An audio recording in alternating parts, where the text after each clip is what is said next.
Dios les bendiga, muy buenas tardes. Bueno, sean todas bienvenidas a esta nueva dinámica que vamos a tener en el transcurso de estas semanas, donde vamos a ir poniéndonos al día con respecto de las enseñanzas paralelas al estudio de Hebreos que estamos teniendo. Y desde el primer capítulo de Hebreos, nosotros tuvimos una primera entrega de poder buscar e investigar acerca de la segunda persona de la Trinidad, en este caso el Hijo. Así que vamos a empezar con esta entrega y asegúrese de no perderse ninguna de las demás entregas que vienen, porque en el nombre de Jesús sabemos que va a ser de bendición y de edificación para su vida. Vamos a orar antes de empezar para que sea el Señor abriendo nuestro intelecto y activando en nuestro espíritu lo que se requiere para este tiempo. Señor, gracias te damos por esta oportunidad que nos vas a permitir durante este trayecto para aprender cosas acerca de tu reino, Señor, acerca de tu Hijo, acerca de nuestra vida para contigo y nuestra vida para con los demás. Te pedimos que abra nuestro intelecto y que nos ayude, Señor, a poder atesorar y poner por obra todo lo que vamos a aprender. En el nombre de Jesús. Amén. Gloria a Dios. Disculpan cualquier sonido. Esto es en vivo, ¿verdad? O sea, al momento de compartir con ustedes y vamos a empezar. En esta entrega de hoy vamos a ver la segunda persona de la Trinidad y como bien sabe vamos a ver más que nada un análisis general porque de eso se pudiera pasar incluso años trabajando. Así que antes de empezar es bueno decirles, compartirles que la Trinidad es un término que se utiliza en teología para definir a Dios como una unidad que es indivisible y que es manifestada dentro de una naturaleza trina, que es Dios Padre, Dios Hijo y Dios Espíritu Santo. Dentro de lo que es la Trinidad se considera esta doctrina distintiva y es realmente un misterio divino, porque la mente por sí sola no puede comprender este concepto, sino que el Espíritu Santo es el que revela esta verdad a nuestras vidas. Así que la Trinidad es un concepto bíblico que si bien no aparece con el término Trinidad como tal, pero sí aparece en la palabra de Dios con todo su carácter dinámico, como muy bien conocemos a Dios. Y aunque hay muchas especulaciones filosóficas y religiosas, lo que plantea y establece la Escritura, eso es lo que nosotros pues creemos. Y para eso surge la pregunta, ¿qué creen los cristianos acerca de la Trinidad? Pues es sencillo, hay un solo Dios y este único Dios existe como una esencia perfecta en tres personas, las cuales son el Padre, Dios Hijo, que es Jesucristo, cuando al momento de encarnarse, y Dios Espíritu Santo. Así que las personas son distintas. ¿Por qué? Porque el Padre no es el Hijo no es el Espíritu Santo y el Espíritu Santo ni es el Padre ni es el Hijo. Así que hay una representación gráfica con respecto de esto y esta es la que estamos mostrándoles ahora. Fíjense que Padre es Dios, Hijo es Dios y Espíritu Santo es Dios, pero ninguno irrumpen en lo que tiene que ver con las funciones del otro. Ahora bien, gozan de una misma esencia, una misma voluntad y una misma naturaleza. Por eso no le llamamos dioses, sino que le llamamos Dios.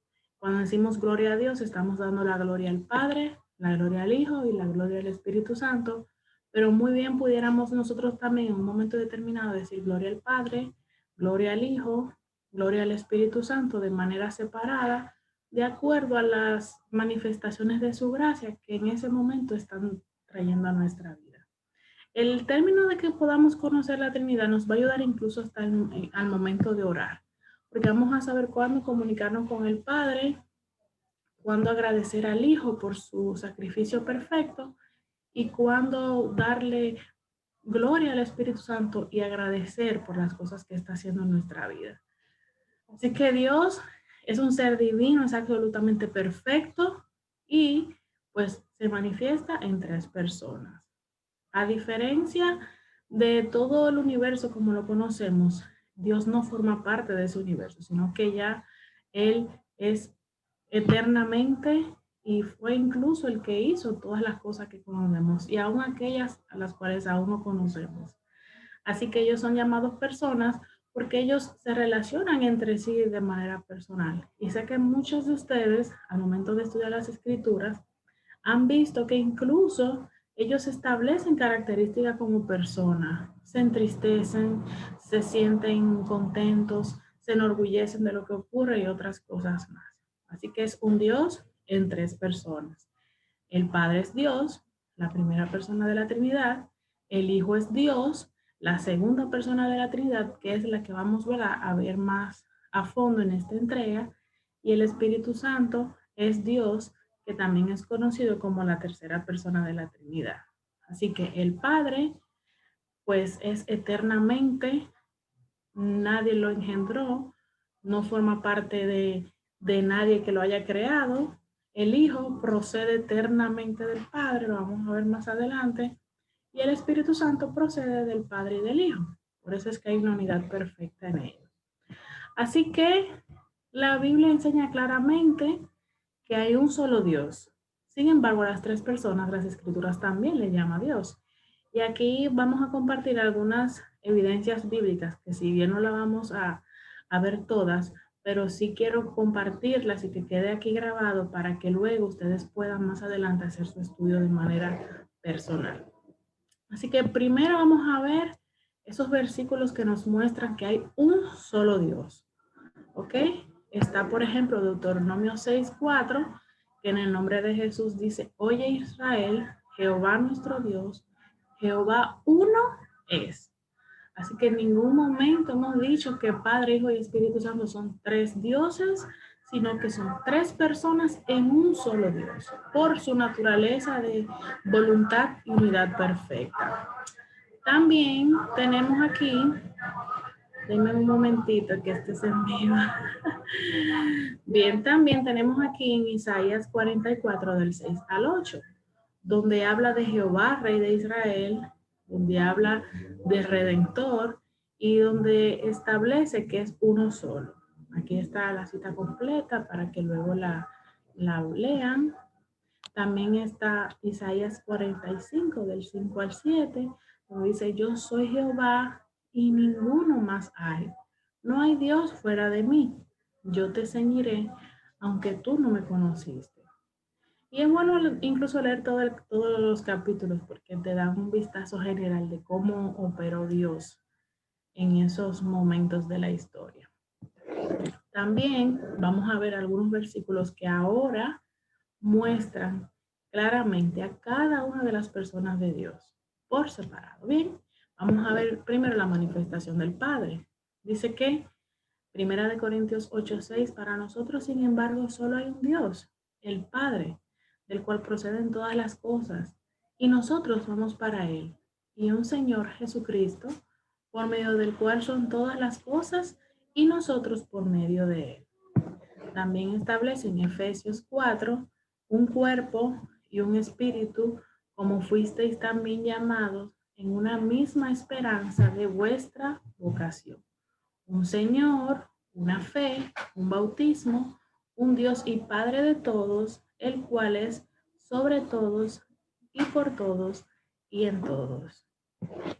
Entonces, esos son algunos, ¿verdad? Porque hay infinidad de versículos. Ahora vamos a ver algunos que establecen y que muestran claramente cómo el Hijo también es Dios, haciendo referencia a el Hijo, ya sea el Verbo o ya a Cristo encarnado.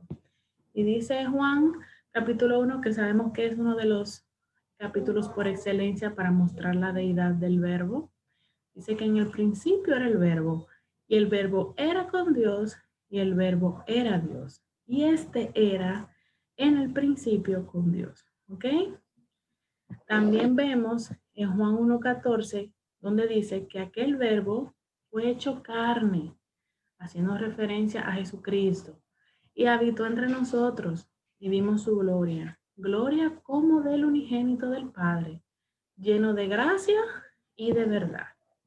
Y también está en Juan capítulo 10, donde dice, yo y el Padre, uno somos. Entonces los judíos volvieron a tomar piedras para apedrearle, haciendo referencia a Jesús, ¿verdad? Y éste les respondió, muchas buenas obras os he mostrado de mi Padre. ¿Por cuál de ellas me apedreáis? Y los judíos le respondieron, por buena obra no te apedreamos, sino por la blasfemia, porque tú, siendo hombre, te haces Dios. Y vamos a ver más adelante cómo el pueblo judío, aún teniendo a Cristo, a Jesús en medio de ellos, muchos no creyeron, porque para ellos no era posible que Dios en su poderío y en su majestad se hiciera uno como nosotros. Pero eso fue el acto mayor de amor para con nosotros, para que lo que Él hiciera quedara perfecto y nadie más tuviera que hacer nada a partir de Él. Entonces dice Juan 20:28, entonces Tomás respondió y le dijo, Señor mío y Dios mío. En ese momento el intelecto de Tomás fue abierto y él reconoció, primero que ese era su Señor Jesucristo, pero que también era Dios, haciendo la distinción del Padre. En Hechos capítulo 14 vemos todo acerca de esto. Y ya luego para finalizar esta breve introducción, ¿verdad? Vemos estos versículos que muestran también claramente cómo el Espíritu Santo también es Dios. Así que vemos en Hechos 5, versículos 3 y 4, donde dice, ¿por qué llenó Satanás tu corazón? Para que mintieses al Espíritu Santo y sustrajeses del precio de la heredad. Eso es toda una historia que les recomiendo que la estudien. Pero lo más importante aquí que dice es que no le has mentido a los hombres, sino a Dios. Arriba hace referencia al Espíritu Santo como la persona de la Trinidad a quien ellos blasfemaron, ¿verdad? E hicieron enojar por su comportamiento. Y luego dice que no le han mentido a los hombres, sino a Dios, haciendo referencia a la vergüenza frente a Dios como uno. También está segunda de Corintios 3:17, donde dice, porque el Señor es el Espíritu, y donde está el Espíritu del Señor, allí hay libertad. Aquí hay dos aclaraciones muy importantes que hay que hacer, porque cuando dice que el Señor es el Espíritu, también hace referencia a que Dios es Espíritu, y solo aquellos que operan en el mundo espiritual y se conectan con Dios por medio de su cuerpo espiritual tienen acceso a todas las bendiciones y a todas las transformaciones que Dios quiere hacer en ellos. Entonces, aquí luego dice que donde está el Espíritu del Señor, haciendo referencia a ese Espíritu consolador, ese Espíritu que trabaja en el ser humano para conectarlo cada vez más con Dios. Entonces, donde ese Espíritu llega, ahí hay libertad. Gloria a Jesús. Y segunda de Corintios 3:17 dice, porque el Señor, perdón, revisando, lo repetí nuevamente. Así que, bueno, ya para entrar al tema que nos compete, hay bastante evidencia bíblica para establecer y poder entender la Trinidad de Dios y a Dios como singular y como plural, como uno, como bien Él es, y como tres personas que habitan perfectamente en una unidad extraordinaria y perfecta, una misma naturaleza, una misma esencia, una misma visión. Hay alrededor de 60 pasajes, así que solo es cuestión de nosotros pues investigar y escudriñar su palabra. Bien, entonces, hay dos errores con respecto a la Trinidad, porque como les había dicho anteriormente, y para poder entender este concepto de la segunda persona de la Trinidad, que es hacia donde nos dirigimos, hay personas que toman dos errores que ustedes lo van a posiblemente a identificar más adelante cuando estén hablando con algunas personas y les voy a dar los conceptos como son para que ustedes cuando tengan el momento de identificarlo pues lo vean. Hay un primer error que se llama el triteísmo y hay otro error que se llama el unitarianismo. Vamos a ver de qué trata cada uno. Bien, el triteísmo lo que hace es que cae en el error de enfatizar la diferencia de la deidad, al punto de que la Trinidad, en vez de ser un Dios al momento unitario, ¿verdad? De la unidad, entonces los ven como tres dioses. Y si separamos a Dios en tres dioses, dejamos automáticamente de creer en un único Dios y empezamos a tener una creencia politeísta cristiana, que es que creemos en tres dioses. Y eso no es lo que la palabra establece, lo vimos muy bien. Hay otro entonces que es el unitarianismo, que ellos pues excluyen el concepto de diferenciación de las personas y solamente se concentran en el aspecto de Dios Padre. Por lo tanto, lo que tiene que ver con Cristo y con el Espíritu Santo, pues lo ubican en categorías inferiores, lo consideran menos divinos y en ocasiones ni siquiera hablan de ellos. Solo para ellos el único Dios es Dios Padre. Y sé que muchos de ustedes van a identificar ambos errores en otras religiones y en otras personas que posiblemente hayan estado con ustedes. Así que ambos errores comprometen totalmente la eficacia y la contribución de la actividad divina en la historia de la redención. No es posible ver a Dios Padre solo porque Él mismo se ha mostrado que Él no está solo, sino que Él cuenta con su unigénito y primogénito de muchos y cuenta también con el Espíritu Santo en términos de funciones, pero en términos de deidad, pues es un solo Dios y a Él hemos de llamarle Dios Todopoderoso. Gloria a Jesús. Entonces ya con eso en mente, pasamos a lo siguiente, que es como quien dice la segunda y última parte de esta entrega de hoy. Y es donde vamos a ver la segunda persona de la Trinidad, que en este caso es el Hijo. Y vamos a ver vamos a decirle así, cuatro grandes rasgos. El primero es que el nombre Hijo se le aplica exclusivamente a la segunda persona. Y es porque cuando se utiliza el término de hijo, se hace desde varias facetas, la vamos a ver ahora. Primero, desde el punto de vista anterior a la encarnación. Se le dice incluso unigénito hijo de Dios, unigénito hijo del Padre, y es un término que no debería de aplicársele si él no fuera oficialmente hijo de Dios, hijo del Padre. Así que en el momento en el que él es llamado así y que el Padre lo muestra así, es porque él está confirmando que efectivamente él es el hijo del Padre. Ahí están las citas bíblicas para compartirla. Entonces, el nombre de Hijo de Dios se le da a Jesús también en atención al hecho de que su nacimiento, de la manera en cómo fue su nacimiento y de su paternidad. En caso de que él hubiera sido efectivamente hijo de José, hubiera sido hijo de José. Pero cuando se le dice hijo de Dios, allá a Jesús que ha sido encarnado, lo que quiere decir es a quién se le atribuye su paternidad. Y es que el Padre es su Padre. Y aunque pues tanto María fue instrumento para poder traerlo a este mundo físico y José que fue un gran hombre que ayudó en la crianza de este, pero su encarnación a este mundo fue por obra y gracia del Espíritu Santo de Dios, fue por una operación sobrenatural y por tanto todo el mérito pues es para Dios Padre y por medio del Espíritu Santo.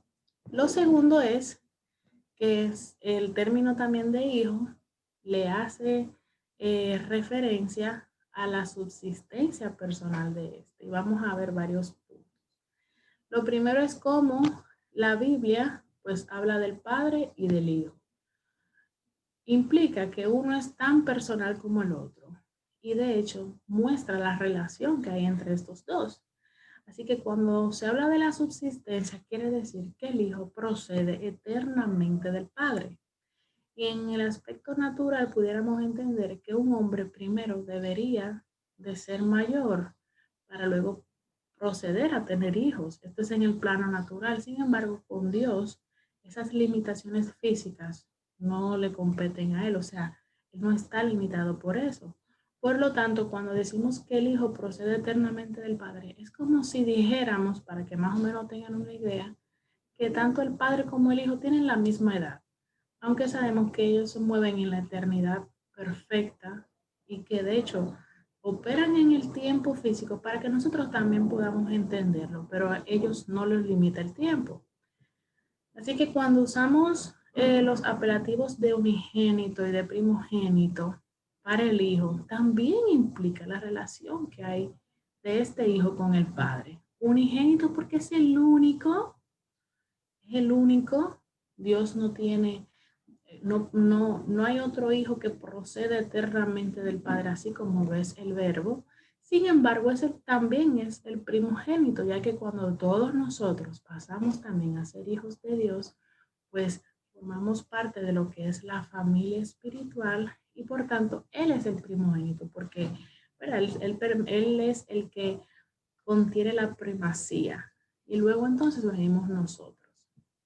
Así que el nombre primogénito es un nombre bíblico y lo podemos ver en esta citática que tenemos aquí y de hecho recalca el hecho de la eterna generación del Hijo. El Hijo es eternamente. No es que Él existió cuando lo vimos como Jesús, de ninguna manera. Él ya era desde el momento de la creación y no fue que el Padre dijo, antes de hacer la creación, déjame hacer al Hijo, para nada.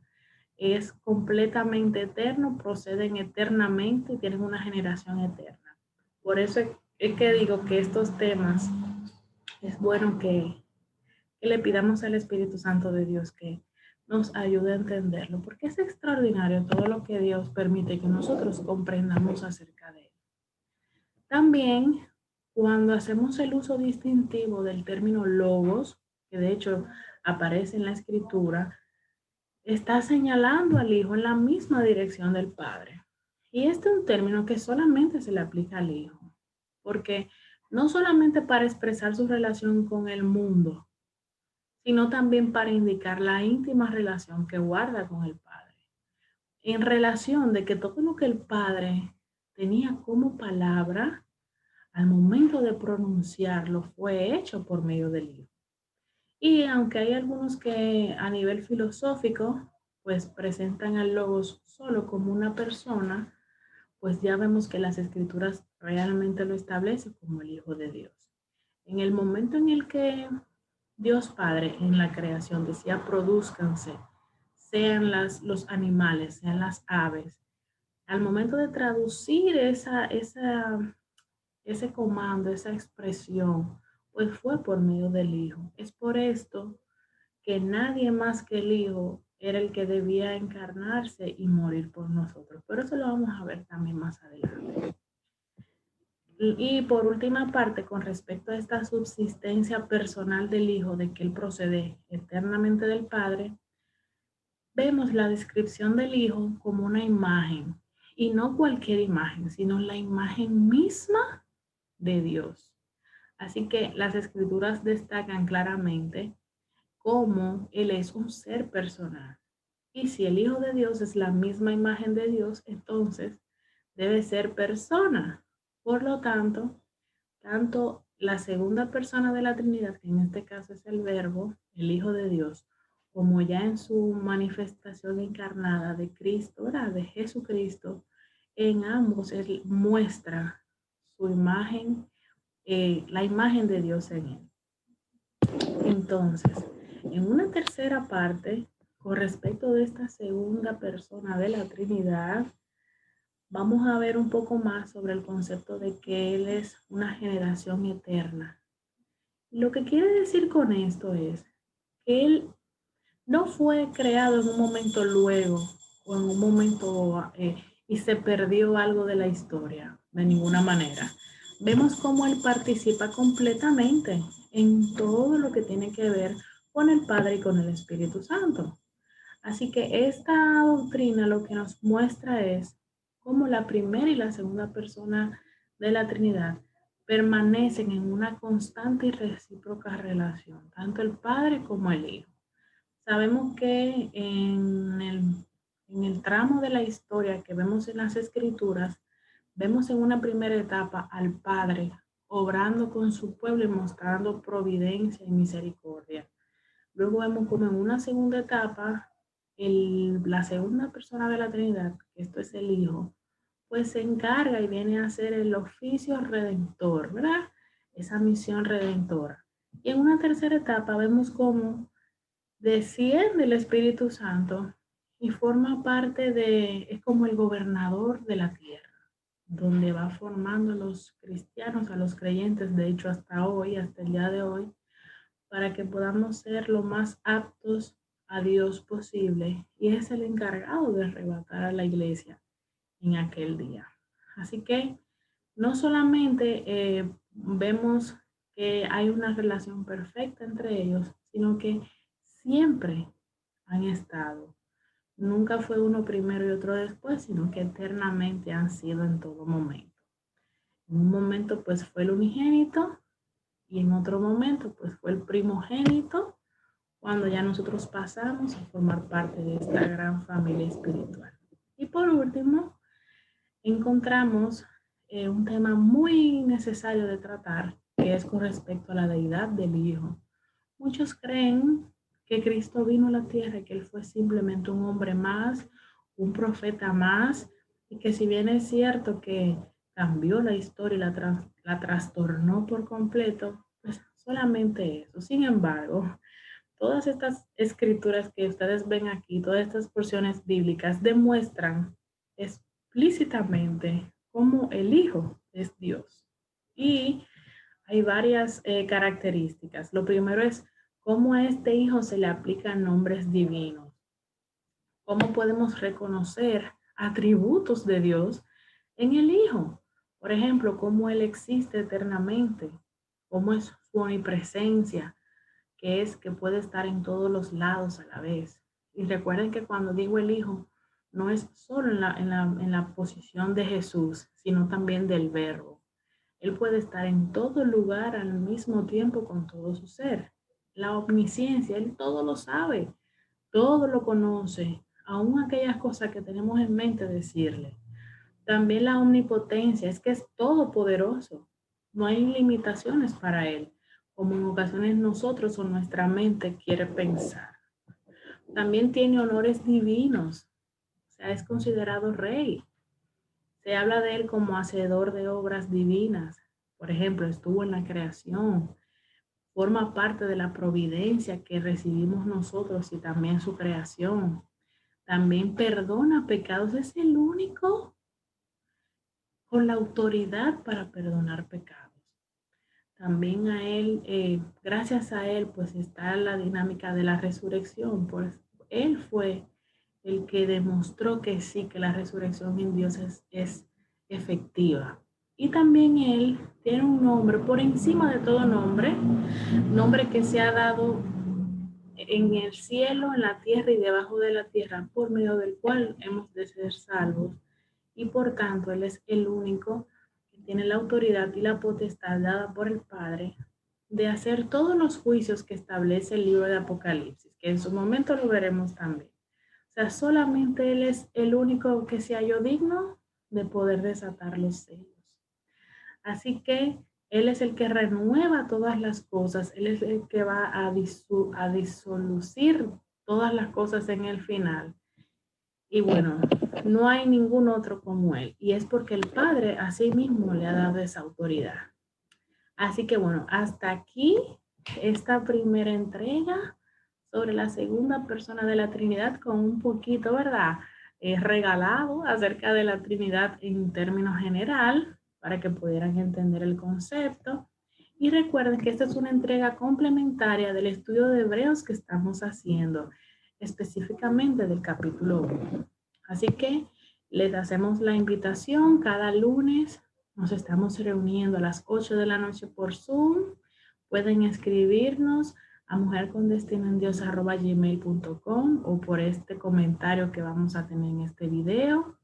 Y también vamos a ver durante la semana pues estas entregas que van a ser publicadas en la tarde y vamos a tener dentro de esos estudios que tenemos los lunes esas tareas, ¿verdad? Que vienen siendo, digámoslo en un sentido, estas que estoy compartiendo con ustedes porque esta es mi tarea. Todas lo hacen de manera personal en sus casas. Y entonces yo la hago y la comparto por aquí, quedan grabadas y juntas todas somos edificadas. Así que muchas gracias por permanecer hasta aquí. Pues comparte este video, esta es la primera de muchas que vienen en el nombre de Jesús. Recuerda darle me gusta al video para que aumente la visibilidad en los demás, ¿verdad? Y si no te has suscrito al canal, suscríbete para que puedas recibir la notificación cuando cada uno de estos videos pues suban. Vamos a ir dejando al final de cada video un espacio en uno de, ¿verdad? En un espacio arriba donde va a conectarte con el siguiente video para que puedas tener el orden y la secuencia. Bien, así que un abrazo grande.